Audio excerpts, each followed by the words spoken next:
Bonjour mes belles âmes, on se retrouve comme d'habitude pour notre rendez-vous quotidien, un jour, une carte. J'espère que vous allez tous et toutes bien. On se retrouve pour le message de ce lundi 4 décembre 2023. Je vous rappelle que l'énergie pour ce lundi reste une fois de plus générale et qu'elle ne pourra pas faire écho avec tout le monde. Donc vous prenez si ça vibre pas, bah vous laissez et vous vous rabattez éventuellement sur les secteurs ascendants et les secteurs lunaires. Bienvenue à ma nouvelle communauté sur le souffle d'un ange by Emily. Merci à tous pour votre bienveillance, votre gratitude et votre gentillesse témoignée chaque jour sur la chaîne. Merci du fond du cœur également à tous ceux qui m'accordent leur confiance pour leur rendez-vous. Allez, on est parti pour les signes de feu. Allez, Bélier, Lion et Sagittaire. Allez, pour ce lundi 4 décembre, merci les guides de me transmettre l'énergie principale pour les signes de feu. Alors, on a la lettre H. Alors, la lettre H qui peut être significative de beaucoup de choses. Donc, qui peut représenter, premièrement, un homme. D'accord? Ça peut être les hôpitaux. Ça peut représenter également un retour à l'harmonie. D'accord? Ça peut être un retour... Alors, ça peut être une personne qui a la lettre H dans son prénom ou dans son nom de famille.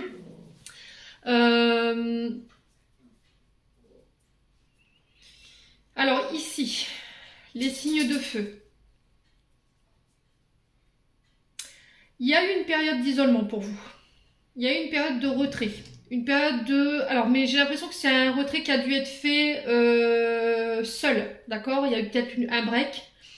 Pour pouvoir faire un choix. Pour pouvoir aller vers une direction concernant des projets nouveaux. Alors, peut-être que là, vous êtes en train de réfléchir, les signes de feu, pour quitter quelque chose. Pour aller ramener un renouveau, pour démarrer quelque chose de nouveau. Un nouveau job, une nouvelle relation. Peut-être que là... vous êtes encore dans le cercle de célibataire et qu'il y a un choix à faire peut-être pour pouvoir démarrer une nouvelle relation. J'ai l'impression que pour certains d'entre vous, vous n'étiez pas prêts. Pourquoi? Parce qu'il y avait pour moi une blessure de rejet ou une blessure d'abandon qui vous empêchait d'aller de l'avant. D'accord? Qui vous mettait encore dans la dualité.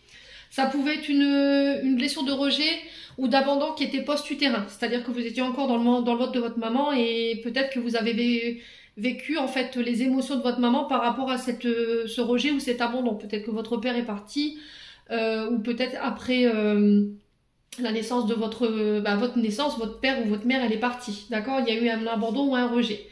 Quoi qu'il en soit, sur ce lundi, vous êtes vraiment invité à travailler là-dessus. On vous dit ici, au niveau professionnel, vous êtes en dualité, il y a des oppositions.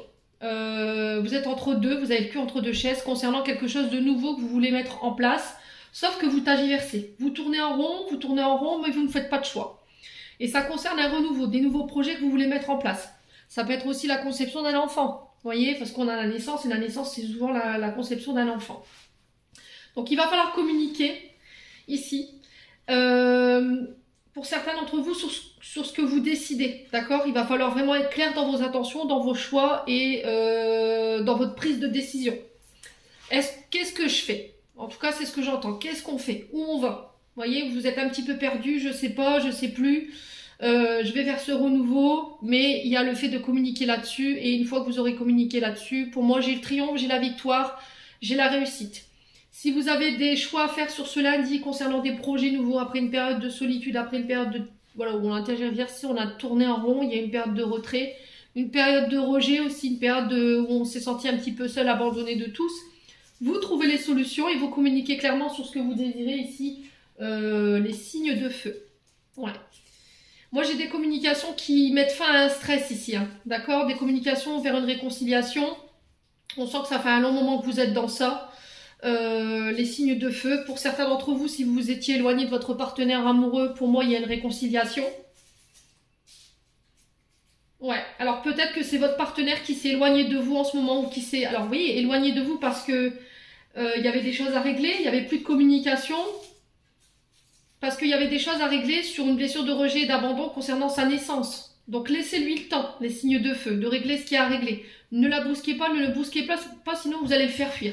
Soyez clair dans vos intentions, d'accord? Ne lui mettez pas le stress. Communiquez clairement sur ce que vous désirez. Vous, ce que vous souhaitez, c'est la réconciliation. On sent que ça fait un long moment que voilà, vous êtes dans ces énergies-là. Pour moi, il y aura des signatures qui vont être posées. Mais je vous ai dit, il faut vraiment communiquer clairement sur ce que vous désirez. Voilà les signes de feu. J'en ai terminé pour l'interprétation de vos messages. J'espère de tout mon cœur qu'il vibrera en chacun de vous. En attendant, je vous envoie plein de belles énergies. Prenez soin de vous et on se retrouve lors d'une prochaine vidéo.